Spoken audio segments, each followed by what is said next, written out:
Welcome back, everyone. Blockchain explained. A lot of idiots don't understand Bitcoin and are not willing to understand cryptocurrency. They think it's a scam, which is quite funny because a dollar bill is backed up by nothing since Richard Nixon decided to dump the gold exchange in 1971. So when you ask the question, what is cryptocurrency? Is it real? Well, how real is your dollar bill, your government issued money that's backed up by nothing but $19 trillion of debt? Okay, so Bitcoin is real. You can pay for many different things with it. It's accepted as currency, all debts public and private. How does that actually work? It's very simple. When you go deposit a check in the bank, they swipe it, they run it through some sort of bullshit scanner, which is like caveman technology, and then they say, okay, you now have $250 in your bank account, all right? Well, with the blockchain, it is simply the electronic way of keeping up records. The blockchain, meaning the actual term, was coined in 1991, and it was used to upkeep electronic documents of medical records because they didn't want people to be able to tamper with them. They didn't want it to be hacked. So it was more secure to keep it electronically where people couldn't actually just dip in anytime they wanted, grab them, put it in a Word document, make different changes to it, and re-upload it back into the blockchain. It doesn't work like that. Well, it didn't really take off until 2009 when Satoshi Nakamoto said, hey, I think this is going to work great for Bitcoin. So it sat at idle for quite a few years from 91 to 2009. Now, when we talk about the blockchain, once again, it is simply a public ledger. It is a giant, long transcript that keeps every single transaction, the time, the place, the date, the amount that has ever happened in Bitcoin. Every single cryptocurrency has its own form or version of their own blockchain. So it's very similar to a prison inmate in a jail cell in solitary confinement tallying up on the concrete how many days they've been locked in there. It's no different. This is kept electronic, okay? So if you're an inmate listening to this, you already know what we're talking about, okay? So it isn't any sort of big mystery or any sort of revolutionary science. Public ledgers have existed for tens of thousands of years. They just have. This is an electronic one. Now, there's certain elements that create a blockchain and allow it to be very secure. The blockchain is way more secure than your bank or anywhere else where you could store money, and I'm going to explain why. So when you have a blockchain, it's simply a whole bunch of blocks linked together. Each block in a Bitcoin blockchain or a cryptocurrency blockchain holds three things. So here I've drawn out three blocks. We have block 1, we have block 2, and we have block 3. All right? The first block is called the Genesis block. That's the beginning, that's the first block. It's called the Genesis block. You have to have a way of linking each block together. So what does each block contain? Each block contains data, each block contains hash, and each block contains the hash of the previous block. The data in a Bitcoin or a cryptocurrency blockchain would be the send address, the receive address, the time it was sent, and the amount that it was sent. Now, hypothetically speaking, the average Bitcoin block will have 2,020 transactions in it. That's just average. It could be more, it could be less, depending on the demand and the volume at that particular time in the market. If it's a higher demand, transaction times and speeds and confirmations can slow down because more transactions have to be approved and more are being constantly sent.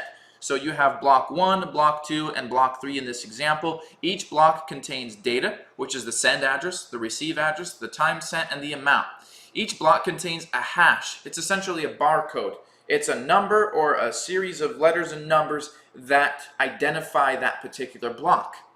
And in order to link a block to the previous block or to the next block, it has to contain a hash of the previous block. So if you'll notice in this illustration right here, I have the Genesis block, which we have a hash called 17RQ, and then I have the block number 2, which we have a hash called 1P92, and you'll notice that this block contains the hash of the previous block. The hash it contains is 17RQ, which just so happens to be the hash of the Genesis block. The Genesis block will not ever contain a previous hash because it's the first.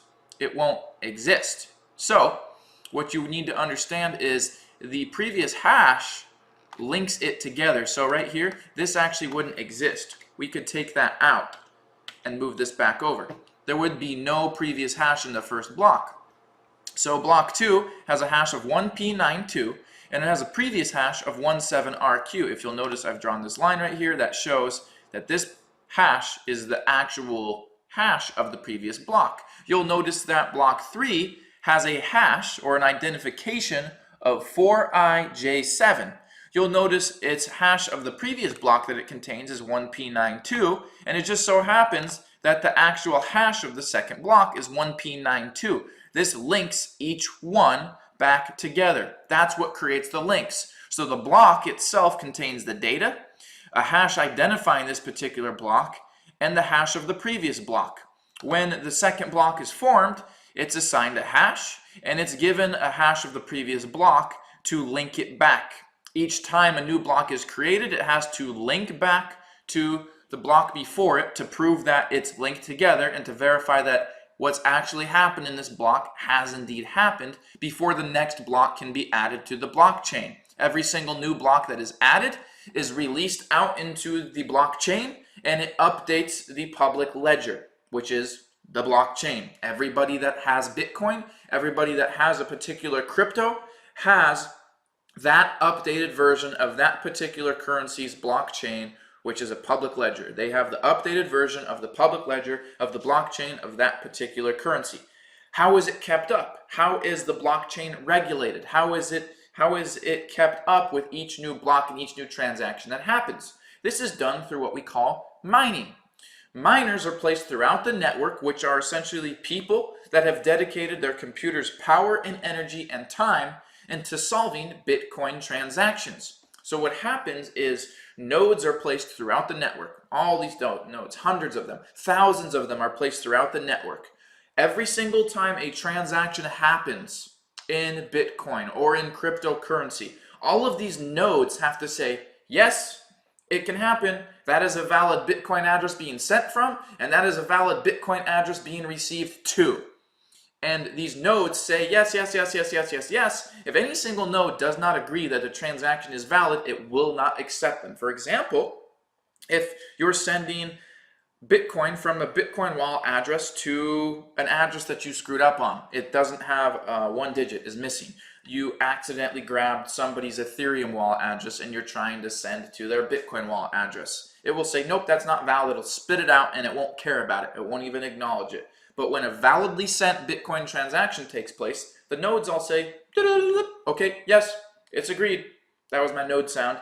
And then within 10 minutes, miners pick up those transactions. They start working on them. On average, it takes about 10 minutes for a miner to grab those transactions, for their computer to find this and go, okay, here's 2020 transactions, hypothetically, that need to be approved. It then takes all those transactions, it grabs them, and it starts working on them. So it's going to take all 2020 of these transactions, it's going to put it into the block. Now we have the data. So say, for example, this first Genesis block happened. 2020 transactions happen somewhere in here. 2020 transactions happen somewhere in here. And now the miners need to take these 2020 transactions, they need to grab them, they got to put them in this second block. So now we have the data, we have the send addresses, we have the receive addresses, we have the time and the amount.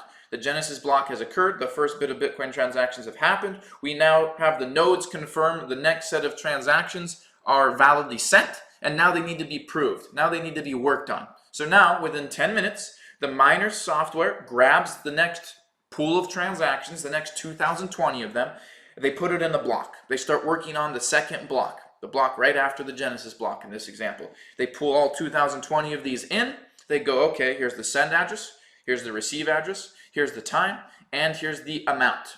Great, we've got all that data. Now, what are we going to call this block? We're going to call it 1p92. That is the name of this block, that is the hash of this block identifying it. Now, it looks like all of these wallet addresses are accurate. It looks like all of these receive addresses are real, valid Bitcoin addresses. The amounts are in there. Okay, we have that. Yes, these can happen. These are okay. These are valid. Now, in order to add this and update it to the public ledger and make it available to everybody that owns Bitcoin and be able to have everybody have access to this public ledger, to this blockchain, we now need to update the public ledger. So we have to link it back to the previous block.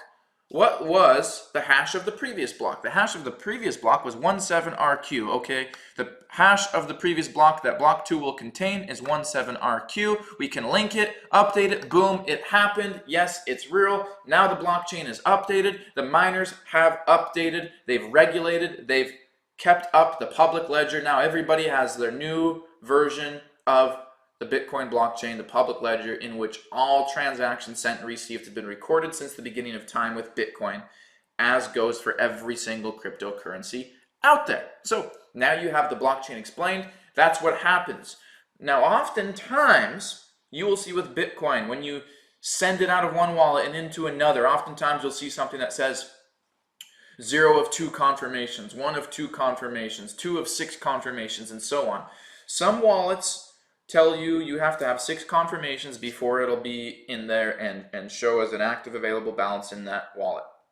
Some are 3, some are 2. If you're sending Litecoin or Ethereum, it could be 18 confirmations. You have to remember the blockchain technology, the blockchain concept is similar from every currency to another currency to another currency, but you have to understand that some currencies are mined in certain ways, some are mined faster, some are mined slower. Bitcoin's actually going to be one of the slowest because it's the oldest, and other currencies that have come along have exploited that and figured out more efficient, faster ways to mine, faster ways to start proving the work. And once again, this is called proving the work. Right down here, I wrote that, proof of work. So other currencies have come out and they a lot of times have faster wallet speeds, and their blockchain may dictate that a whole bunch of miners have to approve the transactions, that it might need 18 confirmations or 12 confirmations. So when you had your transaction in this first block and it was solved, all 2020 transactions started working on for the next block, they proved the work, they tied it back into the first block, and this was added, you've now created one block of depth. So if your transaction was in the Genesis block and the second block was created, you'd now have one confirmation. If it went on to work on the third block and it was created, they assigned it a hash, they proved the work, they put the transactions all in there, they said they're validly sent, they linked it to the hash of the previous block, they added it and updated the public ledger, you'd now have 3 confirmations. A fourth block, you'd now have 4 confirmations. Or excuse me, you'd have 1 confirmation here, you'd have 2 confirmations.